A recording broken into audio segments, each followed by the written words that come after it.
Greetings, everyone. Pete Pardo here from Sea of Tranquility. Welcome to day 12 of the 30 most important albums in hard rock and heavy metal history.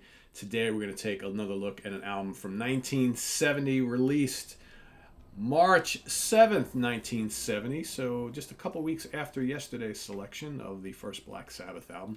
This one came out on the Windfall label, produced by their bassist Felix Pappalardi. I'm talking about Mountain Climbing.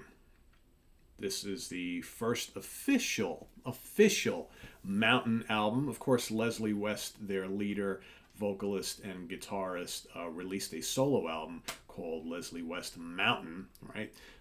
Just the year prior, right before the Woodstock Festival, actually, and then went out on the road and decided to change the name of the band to Mountain, named after his solo album. So, technically speaking, the seeds of Mountain were on that Leslie West solo album. But this was the album that really put the band on the map. This is hot on the heels of the Woodstock Festival, which was the prior August 1969. So here in the new year 1970, they released this Behemoth, which of course contains really two absolute drop dead classic tracks, but I'd argue that there's even more.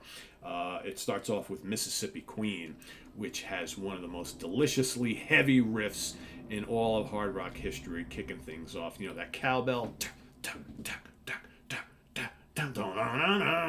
I mean, it's just so heavy, so menacing.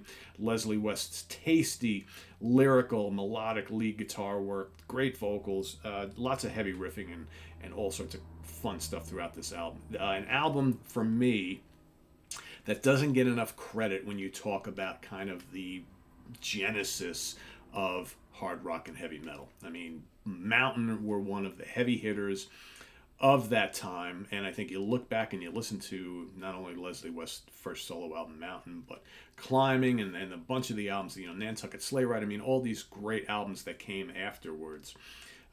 Really, really strong stuff, and lots of big, beefy, heavy riffing, and that sweet guitar tone of Leslie West. I mean, just such a great band. Of course, on this album and for a couple of years, the bassist of the band was Leslie on guitars and vocals, Felix Pappalardi on bass, and vocals, played a little keyboards, I think, from time to time. Also produced the albums. Steve Knight on keyboards, mostly organ and mellotron. Occasional electric piano, I think, on subsequent albums, and of course Corky Lang on drums. And that was the basis for this band for a couple of years. So after Mississippi Queen, you've got a Theme from an Imaginary Western. Of course, a great track co-written by Pete Brown and Jack Bruce. Awesome song. It's kind of heavy, but it's more kind of textured and very melodic.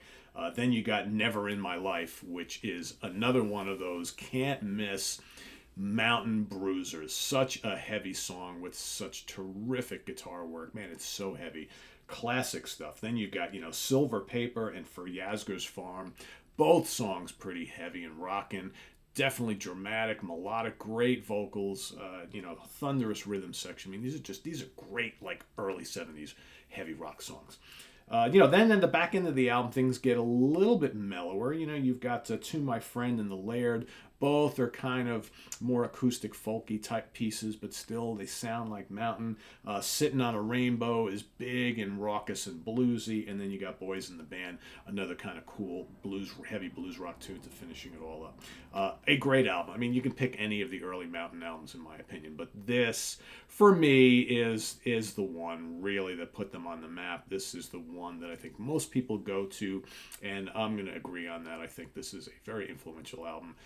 And perhaps one of the first, American bands to really get noticed for their heaviness. I mean, we've talked about some American bands before this, but I mean, these guys set out to be really heavy, and I think they did a great job of it, and they continued it album after album. I think Blue Cheer had the early blueprint for that, but then after their second album, they became not heavy at all, right?